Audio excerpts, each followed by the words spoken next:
Good evening, generals, and welcome to our series of Men Around the Führer. Let me tell you about a man they called Clever Hans. Not clever in the way you might think, not cunning or devious, but rather too clever for his own good. A man who could see what was right, who knew what needed to be done, but who could never quite bring himself to do it when the moment arrived. His real name was Günther von Kluge, born on October 30th, 1882, in the ancient Prussian city of Posen, what we now call Poznan in Poland. He came from exactly the kind of family you'd expect: aristocratic, military, proper. His father was a lieutenant general, later ennobled in 1913. The kind of family where serving your country wasn't just a career choice. It was bred into your bones, passed down like the family silver. And Günther? He was brilliant at it. Absolutely brilliant. But here's the thing about being clever. Sometimes it means you can see all the angles, all the possibilities, all the reasons why something might go wrong. And sometimes that gift of seeing everything becomes a curse. Because while you're still calculating, still weighing your options, the moment for action slips away. That was Günther von Kluge, and by the time you understand his story, you'll see why his nickname, Clever Hans, was both a compliment and a tragedy. Picture young Günther in 1901, just 19 years old, joining the 46th Prussian Field Artillery Regiment in Wolfenbüttel. Fresh-faced, eager, everything ahead of him. And who do you think he served alongside? A fellow lieutenant named Wilhelm Keitel. Now that name might not mean much to you, but Keitel would later become Hitler's chief of the High Command, a man many would call a puppet. A yes-man who rubber-stamped every one of Hitler's mad schemes. But back then, they were just two young officers trying to figure each other out, and they couldn't stand each other. Kluge thought Keitel was a swot and a dull bore. You know the type, all by the book and no imagination. Keitel, on the other hand, saw Kluge as dashing, arrogant, and presumptuous. Two ambitious men, both destined for the top, and from day one they were like oil and water. Kluge married Matilda von Briesen in 1907. They had 3 children together, a family man, a gentleman officer, everything in its proper place. Then came the Great War. From 1910 to 1918, Kluge served on the general staff. By 1914, he was a captain. He fought at Verdun, and if you know anything about Verdun, you know that hell itself couldn't have been much worse. The mud, the blood, the endless artillery that turned men into pink mist. Kluge was wounded there, but he survived, and like so many officers of his generation, those trenches taught him something about war that he'd never forget. That modern industrial warfare could grind up entire nations, that victory wasn't always possible through force of will alone. After Germany's defeat, while many officers were cast aside, Kluge stayed in the army. The tiny, constrained Reichswehr that the Treaty of Versailles allowed Germany to keep, and he climbed. Colonel in 1930, Major General in 1933, the same year Hitler came to power. Lieutenant General in 1934. By 1936, he was a general of artillery, commanding entire corps, preparing the new Wehrmacht that Hitler was building in defiance of Versailles. And here's where our story really begins to turn. Because Kluge, this proper Prussian gentleman officer, started to see what Hitler really was. There's this moment in 1938, the Sudetenland crisis. Hitler is beating the war drums, threatening to invade Czechoslovakia. Britain and France are trying to negotiate. The whole world is holding its breath, and Kluge, he's terrified. He thinks Hitler's crude militarism is going to drag Germany into a war they can't win. He's associated with this secret anti-war faction. Men like Ludwig Beck and Ernst von Weizsäcker, trying desperately to stop what they can see coming. He's appalled by what the Nazis are doing. The disgrace of General von Fritsch, a fabricated scandal to remove him. The pogroms against Jews, the concentration camps. Everything about it offends his Prussian sense of how gentlemen should behave. In his world, you had honor, you had codes, you did things properly. But, and here's that word that will haunt Kluge his entire life, but he also supported the concept of Lebensraum, living space for Germans. He took pride in Germany's rearmament. When Hitler actually got away with Munich, got the Sudetenland without firing a shot. Kluge was delighted that Hitler had recovered German living space. You see the problem? Kluge was a walking contradiction. He hated Hitler's methods, but liked some of his results. He was disgusted by the gangsterism, but pleased with the territorial gains. He could see disaster coming, but kept hoping maybe, just maybe, it could all work out somehow. This is who Günther von Kluge was, a man trapped between two worlds, the old aristocratic military tradition he grew up in, and the new brutal reality of Nazi Germany. September 1939, Germany invades Poland. Kluge commands the Fourth Army, and he's magnificent at it, pure military brilliance. His forces race forward, reaching the lower Vistula River before Britain and France have even declared war. He shows what they'll later call a flair for innovation. He's not just following the old playbook. He's improvising, he's creative, he's aggressive in all the right ways. Hitler notices. Hitler is impressed. This is the beginning of the Führer's admiration for Kluge. But then Kluge sees what's following his army. Following every advancing Wehrmacht unit are Reinhard Heydrich's security forces, the SS, the SD, the special units whose job is, well, let's be clear about what their job is. Their job is murder. The systematic murder of Polish Jews and intellectuals, and anyone the Nazis have decided is undesirable. Kluge is horrified. You can imagine him, this proper officer who believes in military honor, watching as his brilliant military victory is turned into a charnel house by the men who come behind him. At first, he believes the propaganda. There are stories of Polish atrocities against German civilians, fabricated stories, we now know, manufactured to justify the invasion. But Kluge believes them at first, and then he sees the reality. And the reality is butchery. But what does he do? He's horrified. Yes, he's appalled. But he keeps commanding. He keeps winning. Because that's his duty, isn't it? That's what officers do. They follow orders. They serve their country.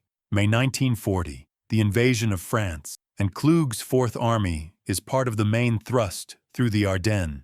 This is where Kluge becomes a legend. His forces exploit a gap with the 5th and 7th Panzer Divisions, driving deep into France.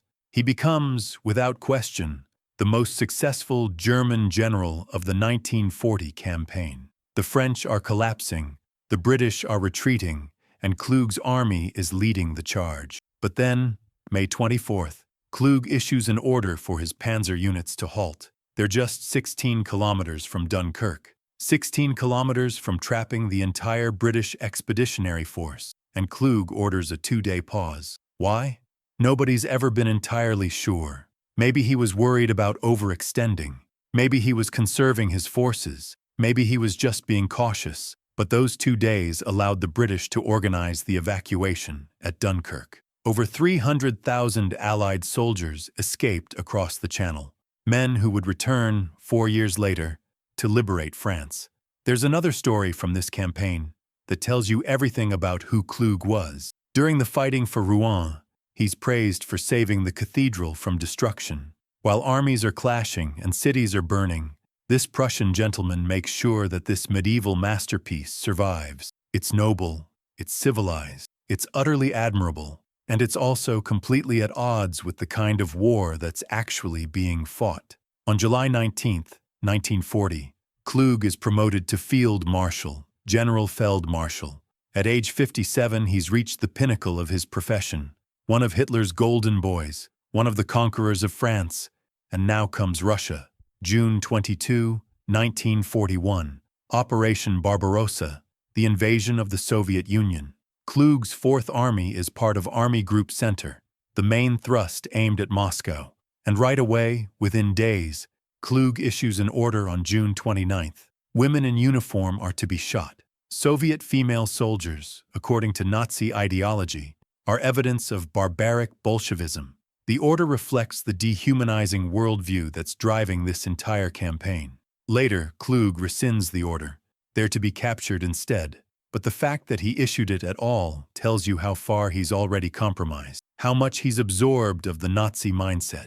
He's given coordination command over the 2nd and 3rd Panzer Groups. This puts him in charge of men like Heinz Guderian and Hermann Hoth. brilliant tank commanders, but difficult personalities. And here's where we see another side of Kluge's story. Kluge and Guderian detest each other, absolutely cannot stand each other. Kluge thinks Guderian is tactically reckless and undisciplined. Guderian thinks Kluge is an interfering, overcautious old fool. Their conflicts become famous throughout the Wehrmacht. Kluge's forces capture Smolensk in July. They participate in the massive Vyazma encirclement, trapping hundreds of thousands of Soviet soldiers. The advance continues, relentless, seemingly unstoppable. And then winter comes. By December 1941, the German army is frozen, exhausted, and stalled in front of Moscow. The Russian winter, the infamous Russian winter that defeated Napoleon, is defeating them too. But it's not just the weather. It's the fact that the Russians, who were supposed to collapse, are instead counterattacking with savage intensity. Kluge sends warning after warning to Hitler. This is dangerous. This is unsustainable. We need to make strategic withdrawals, consolidate our positions, wait for spring. Hitler refuses. He compares it to World War I trench warfare. You hold your position, you don't give up an inch. On December 19, 1941, in the middle of this crisis, Hitler promotes Kluge again, this time to command the entire Army Group Center. Field Marshal von Bock, his predecessor, is out. Kluge is in. Hitler has great confidence in Kluge's operational and tactical leadership. It's an incredible vote of confidence. Kluge is now commanding the largest German army group, the centerpiece of the entire Eastern Front. Over 1 million men under his command. But there's something else that happens around this time. Something that will poison everything that comes after. October 30th, 1942, Kluge's 60th birthday. He receives a birthday greeting from Hitler, and with it, a check. A tax-free check from the German treasury for somewhere between 250,000 and 500,000 Reichsmarks. Let me put that in perspective. That's a fortune, an absolute fortune. Enough to buy an estate, to secure his family's future for generations. It comes with a promise that any improvements to his estate can be billed to the German treasury. Kluge accepts it. When his chief of staff, a man named Henning von Tresckow, finds out, he's furious. He confronts Kluge. How could you? Don't you see what this is? Hitler is buying you. You're being bribed, corrupted, made complicit. Kluge dismisses the money as a trinkgeld, a tip, like you'd leave a waiter. Nothing important. But Tresckow won't let it go, because Tresckow is part of something much bigger. He's part of the resistance, the German resistance against Hitler, and he's been working, carefully, patiently, to bring Kluge into the conspiracy. And for a moment, for just a moment, it seems like it might work. Let me tell you about Henning von Tresckow, because his story is woven through Kluge's like a thread of gold through lead. Born in 1901, Tresckow came from a family that had provided Prussia with 21 generals over 300 years. He was brilliant, charismatic, deeply honorable, and from the very beginning of the war in Russia, he was appalled. When he learned about the Commissar Order, the Nazi directive that said every Soviet political officer should be executed without trial, he said something that should be carved in stone. Remember this moment. If we don't convince the Field Marshal to fly to Hitler at once and have these orders cancelled, the German people will be burdened with a guilt the world will not forget in 100 years. This guilt will fall not only on Hitler, Himmler, Göring, and their comrades, but on you and me, your wife and mine, your children and mine. Tresckow became Kluge's chief of staff at Army Group Center, and he started building a network. He placed like-minded officers throughout the command, men who saw what was happening, who understood the moral catastrophe unfolding, who were willing to risk everything to stop it. And slowly, patiently, he worked on Kluge. Tresckow arranged for Karl Friedrich Goerdeler, one of the leading civilian resistors, to be secretly flown to Smolensk to meet with Kluge. Goerdeler laid it all out. Hitler was leading Germany to destruction, to total annihilation. The only way to save the country was to remove him, kill him, arrest him, stage a coup, whatever it took. And Kluge agreed. He nodded along. He said, yes, when the time comes, I'll support you. But when the time came, that's when Clever Hans appeared. March 13th, 1943. Hitler is coming to visit Army Group Center headquarters in Smolensk. The conspirators have a plan. They've got it all worked out. During lunch in the officers' mess, at a signal, a group of officers will stand up and shoot Hitler. Simple, direct, over in seconds. 35 young officers have volunteered to be part of the firing squad. 35 men willing to die for this, because they know they'll probably be cut down immediately afterward by Hitler's SS bodyguards. But they don't care. They've seen what's happening behind the lines. They know what the Einsatzgruppen are doing. The murder squads following the army, executing Jews by the thousands. By March 1943, at Borisov alone, 8,000 Jews have been murdered. These young officers have decided, we have to stop this, whatever the cost. And Kluge forbids it. For heaven's sake, don't do anything today. It's still too soon for that. He argues that the German army and people aren't ready. There could be a civil war between the army and the SS. Heinrich Himmler has cancelled his visit, so he can't be killed at the same time, and that's too dangerous. But really, Kluge can't bring himself to do it. To order German officers to shoot their supreme commander during lunch. To him, it's dishonorable, ungentlemanly, not how things are done. So Tresckow comes up with a backup plan. No firing squad, nothing dramatic. Just a bomb on Hitler's plane as he flies back to his headquarters. Simple, clean, deniable. A package is placed on Hitler's plane, disguised as 2 bottles of cognac. Inside, British time delay bombs. The plane takes off. Tresckow and his fellow conspirators wait. Any minute now. Any minute. Hitler's plane will explode over the forests of Belarus. The tyrant will be dead. Germany can sue for peace.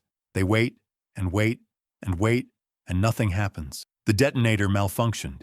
The cold at high altitude froze the mechanism. Hitler lands safely at his headquarters, completely unaware that he just survived an assassination attempt. The next day, Tresckow's adjutant, Fabian von Schlabrendorf, has to get on a plane, fly to Hitler's headquarters, and casually retrieve the cognac before anyone opens it and discovers the bomb. Can you imagine? Can you imagine the courage that took? Walking into the wolf's lair, making small talk, retrieving a package that could get you tortured to death by the Gestapo. They got the bomb back. Nobody ever knew. But the moment was lost. And Tresckow later said something to Kluge, something weary, something sad. Children, you have me. I am your comrade. Kluge had finally committed himself to the resistance. But would he act when it mattered? July 1943, the Battle of Kursk, the largest tank battle in history, Hitler's last major offensive in the East. Kluge fights loyally, brilliantly even. But when the Soviet counterattack comes, massive, overwhelming, Kluge withdraws his panzer divisions to save them from encirclement. Hitler is furious. You don't retreat. You don't withdraw. You fight to the last man. But Kluge knows better. He's been at this long enough. He knows when a battle is lost. He pulls back. He saves his forces to fight another day. And Hitler begins to doubt him. Then, October 12, 1943, Kluge is driving on the Minsk-Smolensk road. It's been raining. The roads are terrible. Mud and shell holes and destroyed vehicles. His car crashes. Badly. Kluge is seriously injured. He needs months to recover. He's replaced by Field Marshal Ernst Busch. And Kluge disappears from the Eastern Front, convalescing, while the war grinds on without him. Is it really just an accident? Some historians have wondered. Was it too convenient? Did Kluge, consciously or unconsciously, find a way to remove himself from the moral horror of the Eastern Front? We'll never know. But when he returns to duty in July 1944, it's to a very different situation. July 2nd, 1944. Kluge is appointed Commander-in-Chief West, Oberbefehlshaber West, OB West for short. He's replacing Field Marshal Gerd von Rundstedt, who's been fired for defeatism, for telling Hitler's staff that they should make peace, you fools. Kluge arrives in France, fresh, confident, meeting with Hitler at Berchtesgaden. Hitler's pleased to have him back. Good old reliable Kluge, not a defeatist like Rundstedt. But within days, Kluge sees the situation and realizes Rundstedt was right. The Allies have landed in Normandy. They're building up faster than the Germans can respond. The The Luftwaffe barely exists anymore. Allied fighter bombers are hunting German vehicles on every road. The Atlantic Wall has been breached, and there's no way to push the invasion back into the sea. On July 12th, Kluge admits to Alfred Jodl, the situation could not be grimmer. Around the same time, Kluge meets with Field Marshal Erwin Rommel, who's still commanding Army Group B. The two field marshals look at each other. Both of them know the war is lost. There's no path to victory. The only question is how much more destruction Germany will endure before accepting the inevitable. They agree. Hitler must be removed. Removed, that careful word. What they mean is killed. The conspiracy is active again, this time in the West.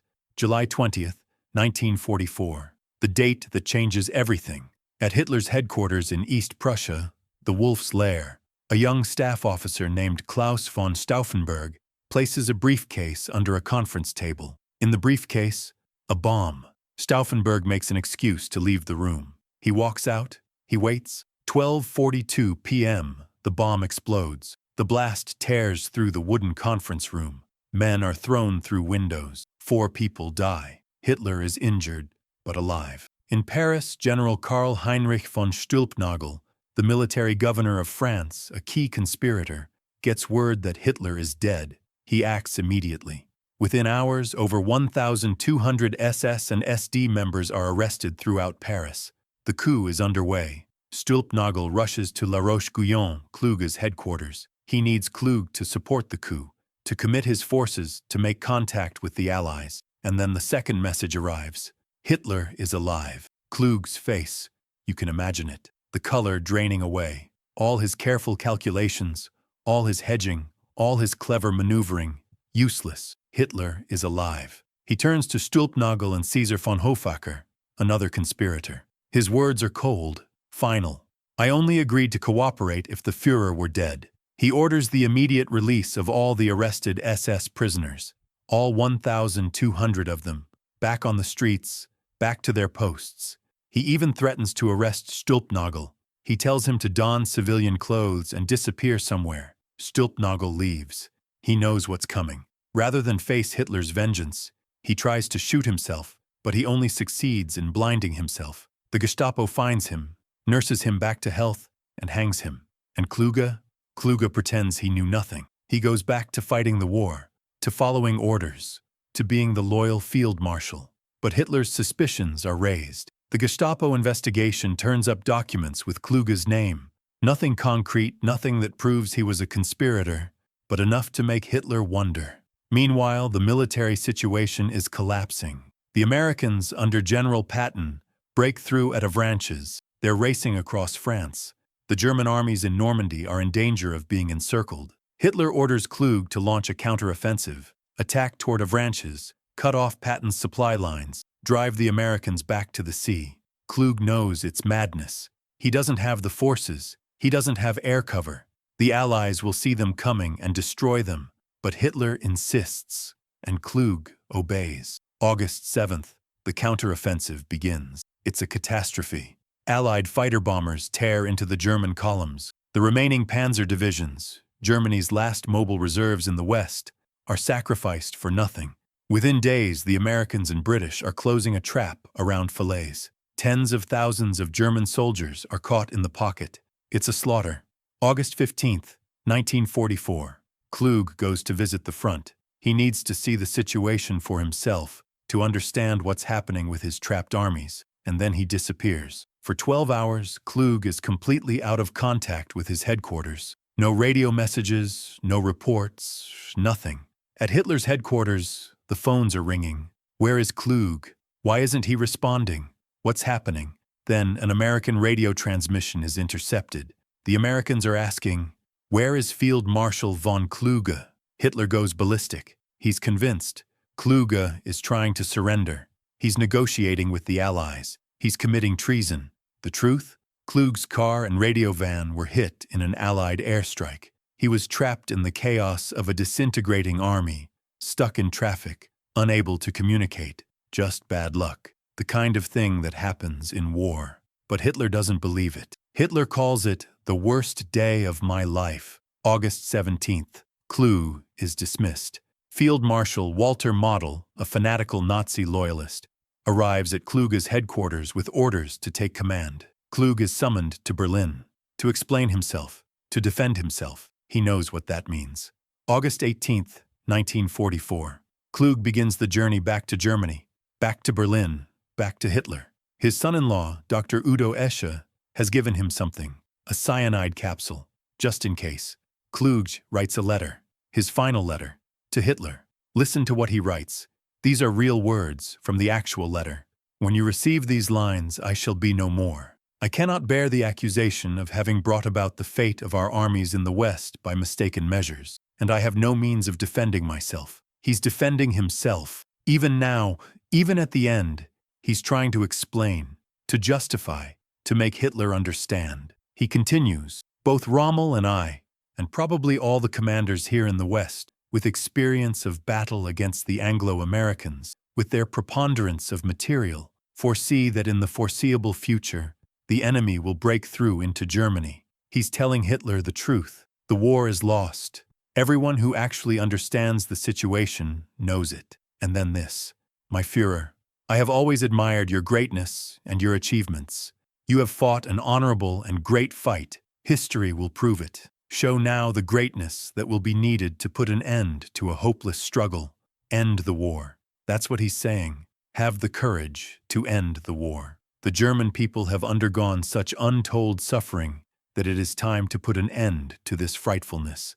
And finally, I depart from you, my Führer, as one who stood nearer to you than you perhaps realized, in the consciousness that I did my duty to the utmost. He signs it, he seals it, and somewhere between his headquarters and Metz, he tells his driver to stop.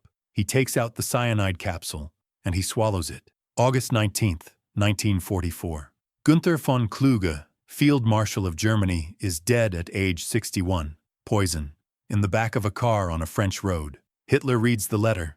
Alfred Jodl testified later at Nuremberg that Hitler said nothing, just read it and passed it to him without a word. Hitler denies Kluge military honors at his funeral. No state ceremony, no recognition of his service, his victories, his years of command. Why? Because Hitler suspects Kluge was a traitor.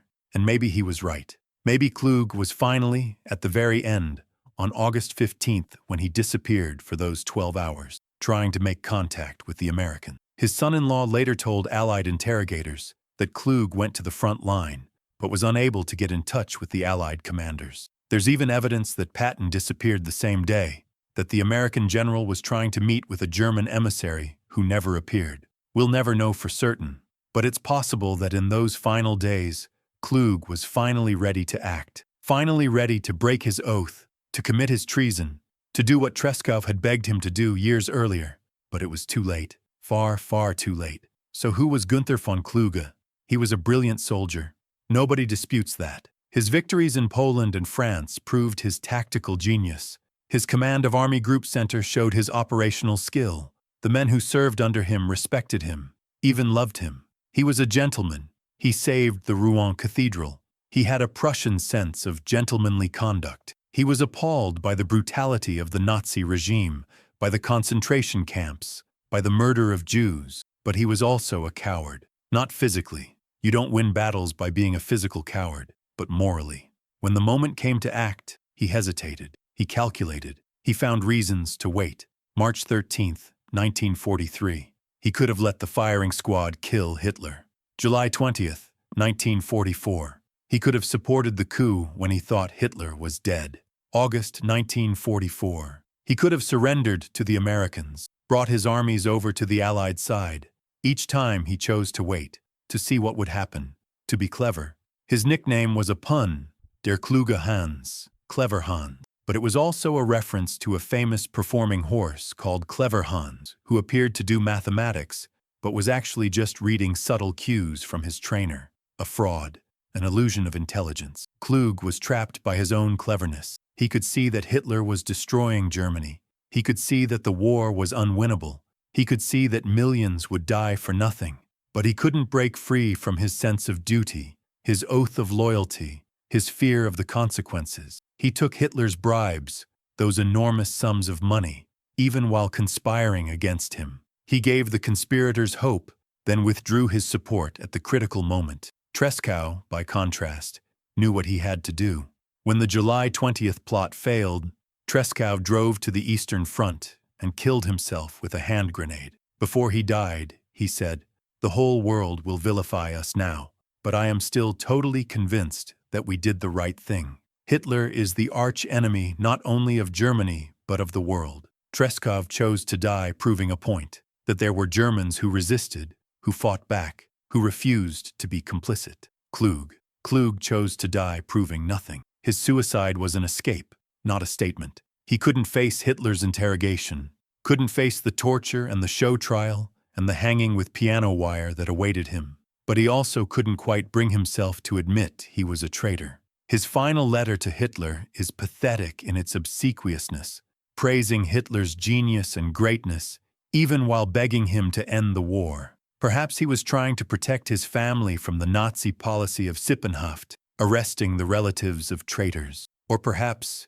even at the very end, Günther von Kluge couldn't quite decide who he really was. Kluge's story is the story of thousands of German officers, men raised in a tradition of honor and duty, of loyalty and obedience, men who found themselves serving a criminal regime, ordered to participate in crimes against humanity. Some, like Tresckow, chose resistance. They risked everything, sacrificed everything, to try to stop the horror.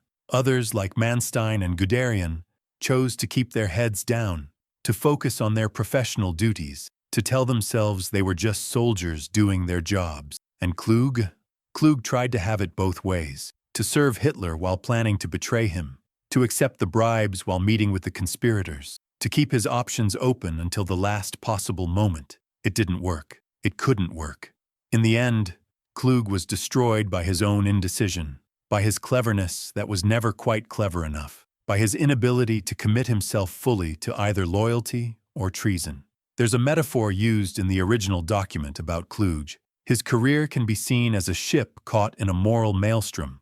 Though equipped with the finest navigational instruments, his military competence, and driven by a strong internal compass, his gentlemanly principles, he was consistently pulled back by the powerful, corrupting currents of Hitler's will and gifts, leaving him paralyzed at the moment of crisis, unable to break free until the storm had already claimed him. That's exactly right. Kluge knew where he should go. He had the tools to get there, but he couldn't fight the current, and by the time he finally tried to break free, it was far too late. On some road between his headquarters and Metz, on August 19, 1944, Günther von Kluge, Field Marshal, gentleman officer, and the man they called Clever Hans, took a cyanide pill and ended his story. The war would go on another 9 months. Millions more would die. Germany would be reduced to rubble. The Holocaust would continue until the last concentration camp was liberated. And in all that suffering, one more tragedy. Kluge had seen it coming. He'd known what needed to be done. He'd had the opportunity to stop it, but he'd been too clever, too calculating, too careful. And in the end, cleverness without courage is just another form of cowardice. That's the story of Günther von Kluge. That's the tragedy of Clever Hans.